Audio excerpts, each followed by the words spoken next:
dari awal dia jadi ketua KPK memang sudah sangat bermasalah. Ya.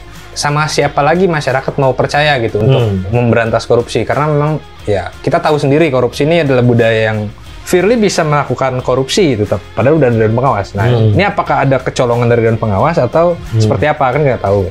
Yang jadi berbahaya ya ini jadinya masyarakat seakan-akan dipermainkan lah, seakan-akan ya masyarakat dianggap ya KPK tetap jadi lembaga itu yang independen, yang tidak terpengaruh dengan kepentingan penguasa maupun kepentingan orang lain, yang benar-benar menjalankan tugas pokok dan fungsinya untuk memberantas korupsi, kolusi dan nepotisme. Udah itu aja sebenarnya. Sesimpel itu sebenarnya. Itu ya. Harapannya.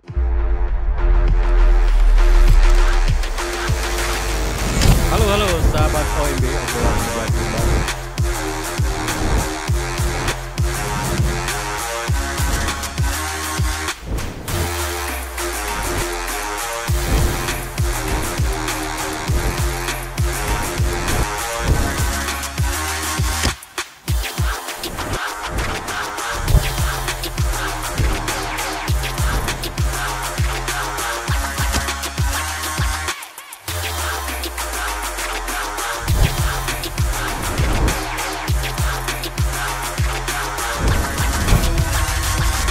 Firly Bahuri, tersangka baru kasus pemerasan di KPK, dan penetapan tersangka dilakukan oleh Polda Metro Jaya. Ini adalah kasus pertama di dunia seorang Komisi Pemberantas Korupsi melakukan kasus yang identik dengan korupsi atau pemerasan gitu ya. Dan sebenarnya ada 2 kali kasus ini yang mengakibatkan KPK tercolong. Yang pertama itu kasus Antasari Azhar. Tapi kasusnya lebih ke kasus etika, moral gitu ya, etik. Yang kedua ini jelas yang dia perjuangkan, dia melakukan kejadian yang ya segaris lah dengan apa yang dia perjuangkan. Hari ini telah hadir Bisma. Bis, apa kabar Bis? Sehat, Bang. Ini Bisma udah menghilang ya, memperjuangkan rakyat, tapi di bawah tanah. Gimana kita melihat kasus Firly Bahuri, Bis? Ya, cukup mengejutkan ya. Seorang yang katanya pimpinan dari lembaga anti korupsi yang membela anti korupsi, tapi ternyata dia juga korupsi juga. Nah, itu sangat-sangat ini ngeri juga nih. Kondisinya udah sangat-sangat tidak baik, sangat-sangat berbahaya nih bangsa kita sekarang. Ngeri banget loh. Iya, masa pimpinan lembaga anti korupsi ikutan korupsi gitu. Itu bahaya banget. Tapi kita lihat KPK ini udah berkali-kali nih, Bis, ya. Ada dulu yang kasus suap untuk mendapatkan tempat yang nyaman gitu ya. Nah, gimana kita melihat? Kalau aku mau bahasnya ya di zamannya Firly aja ya. Karena Firly dari awal dia jadi ketua KPK memang sudah sangat bermasalah ya. Banyak banget hal-hal yang dalam tanda kutip itu tidak sesuai dengan SOP-nya KPK, tapi ternyata dia masih jadi ketua KPK. Dia lolos terus aja, santai-santai aja hidupnya. Ya kan dicaci maki dia udah senyum-senyum aja. Saya masih ketua KPK. Sakti gitu ya. Sakti banget ya. Sampai banyak lah selama Firly menjabat kan kasus-kasus KPK. Ya KPK sering jadi trending topik lah di zamannya Firly ini kan, mulai dari revisi, mulai dari pemecatan 57 karena TWK dan segala macam. Ya puncaknya ya hari ini gitu ya. Juga proses-proses pelemahan KPK. Proses-proses pelemahan KPK ya, kebanyakan di zaman Firly kan. Zaman Firly ya. Berarti sebenarnya Firly semangat dia pemberantasan kurang nih, Bis ya? Ya mungkin nggak ada sebenarnya, Bang. Oh gitu. Jadi apa tugasnya di KPK? Nggak tahu, mungkin itu sebatas disimpan aja buat menjaga KPK ini biar nggak rese aja kan gitu. Jadi Firly diam tuh Firly berbuat. Nah iya. Ya itu sih. Ya makanya ini agak-agak mengkhawatirkan, agak-agak berbahaya. Karena ya sama siapa lagi masyarakat mau percaya gitu untuk memberantas korupsi. Karena memang ya kita tahu sendiri korupsi ini adalah budaya yang sering banget terjadi di Indonesia gitu Iya, kan. iya. Kalau kata Sujo Tejo, budaya bangsa Indonesia itu korupsi gitu kan. Nah, jadi ya sama siapa lagi kita mau percaya untuk memberantas korupsi ini gitu. Kan Firly ini kan cuma ketua, yang komisioner lain gimana tuh, Bis? Nah, itu makanya saya juga Aneh ya? agak bingung Mas, Ya. Bang. Maksudnya ya kok bisa gitu ya Iya. Firly melakukan itu gitu. Padahal kan kita tahu ada dewan pengawas, ada Iya. kawan-kawan yang lain. Apakah tidak ada kontrol, apakah tidak ada pengawasan sehingga ya Firly bisa melakukan itu? Atau jangan-jangan ada persekongkolan jahat di dalamnya? Kan itu yang berbahaya. Ini masih asumsi kita nih Asumsi. ya. Asumsi. Karena kan ya. kita nggak tahu. Nggak pernah saya main ke KPK soalnya. Gimana, Bis? Ada ide nggak? Semua harus diperiksa satu-satu? Oh, ya harus lah. Yang meriksa siapa nih? Dewan Etik. Dewan etik itu apa ya di KPK? Dewan pengawas. Dewan Pengawas, sorry. Dewan Pengawas. Masalahnya kan sekarang Firly bisa melakukan korupsi itu, padahal udah ada dewan pengawas. Nah, ini apakah ada kecolongan dari dewan pengawas atau seperti apa kan nggak tahu ya. Jadi harus memeriksa ya, mungkin ya Polda Metro Jaya karena yang menetapkan Firly tersangka kan ya. Iya, iya. Mungkin dia harus lebih all out lagi dan jangan sampai ya ini terganggu lah dengan distraksi-distraksi dari luar.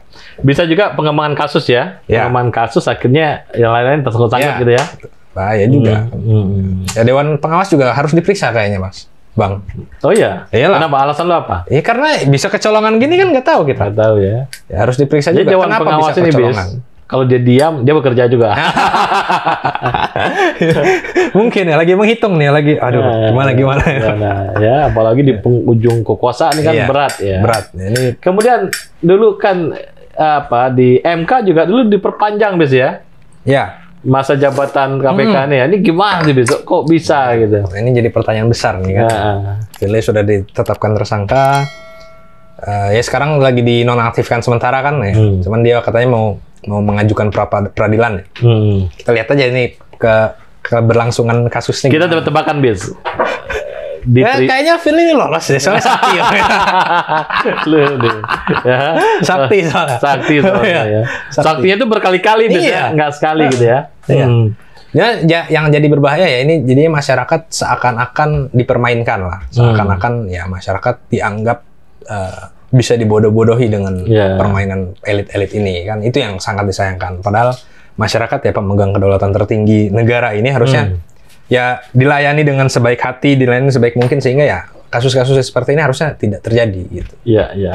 Dulu yang pernah peradilan ini Budi Gunawan, Bis ya? Ya, iya Budi Gunawan juga. Pernah ya, dan berhasil ya. Berhasil ya kan ya. Sampai sekarang masih berjaya juga kan. Berjaya juga. Ini ada peluang lah ya, walaupun kita nggak bisa mastiin Ya, benar. ini dia akan berhasil apa tidak gitu ya. Firly Bahuri ini. Cuman ya sakti lah. Kita Sakti lah. harus mengakui dia sakti. Ini permainan ini aja, kamu tersangka dulu nanti. Ya. Pembangunan. Siapa tahu untuk menutup satu kasus yang kita nggak tahu kan juga bisa jadi. Ya memang permainan-permainan di media kan pemerintah gampang aja ngatur-ngaturnya kan gitu. Jadi semacam permainan cilukba tapi di segi hukum ya. Mainin psikologis masyarakat aja Masyarakat kan. aja ya. Sama yang dulu yang MK lakukan ya. MK lakukan. Oh, ditolak, jadi diterima gitu ya. Gitu aja Bang. Ini mah. Memang bangsa kita, negara kita udah kayaknya dikuasain oleh satu kelompok besar gitu. Iya ya. Sehingga ya siapapun yang tidak sepakat dengan dia ya. Karena kalau dia ditersangkakan terus diproses, Bis, mungkin dia ngebuka banyak hal kayaknya ya. Ini asumsi lagi nih. Bisa ngebuka banyak hal kan, dia banyak tahu kan. Bisa, karena ya tentu ya. Ya kita ingat kan waktu Pak Jokowi bilang ya, saya pegang data semua pihak kan, partai terutama. Itu kan mungkin BIN, tapi pasti akan ada korelasinya dengan KPK juga karena KPK pasti punya jalur-jalur uang masuk keluar dan segala macam kan dia pasti tahu. Dia punya akses ya. Di saat dia jadi tersangka, mungkin itu udah ada semua di ada datanya semua. dia Tinggal ini loh. Nah, ini loh. Ya. mau bikin gua tetap tersangka atau lepasin gua kan gitu.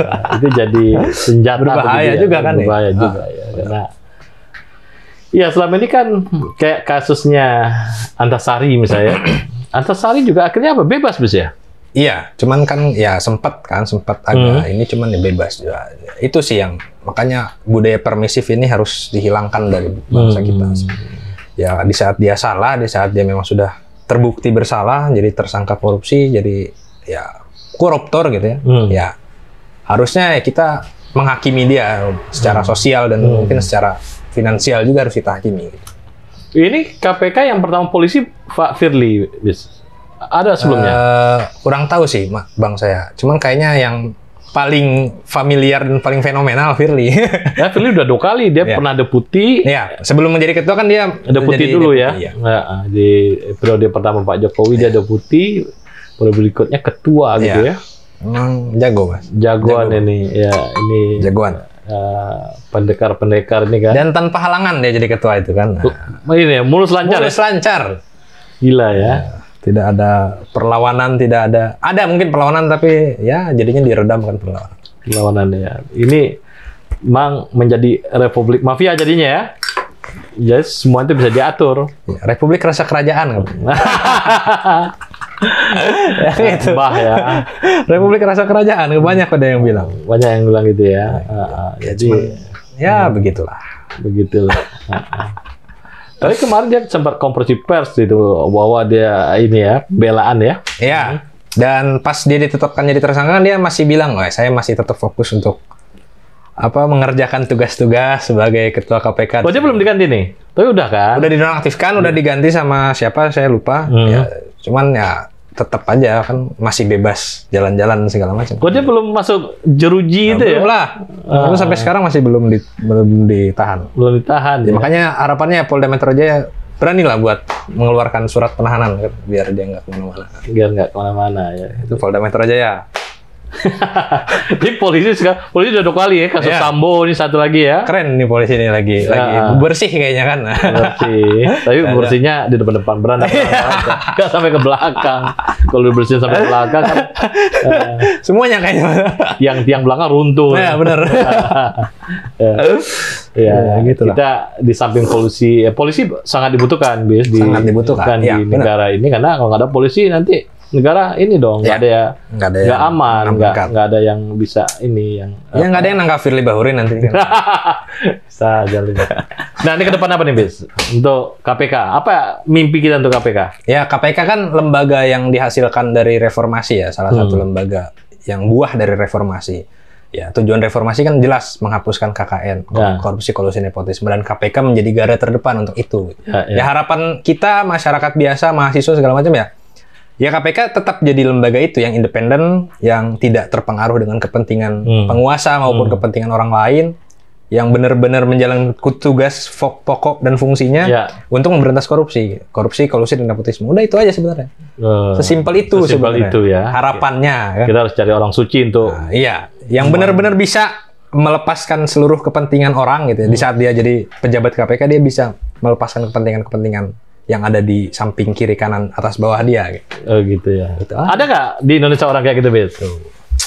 Ada lah ya. Ada pasti, cuman ya kita harus mencari lebih aja dan ada keinginan aja dari pemerintah ke depan gitu ya untuk ya KPK ini harus independen, KPK harus benar-benar jadi lembaga yang bisa mengentaskan korupsi. Ini titik balik menuju yang lebih baik nih, Bis ya. Harapannya seperti itu. Ini kan udah jadi citra buruk lah. KPK kayak gini, MK kayak gitu dan segala macam ya.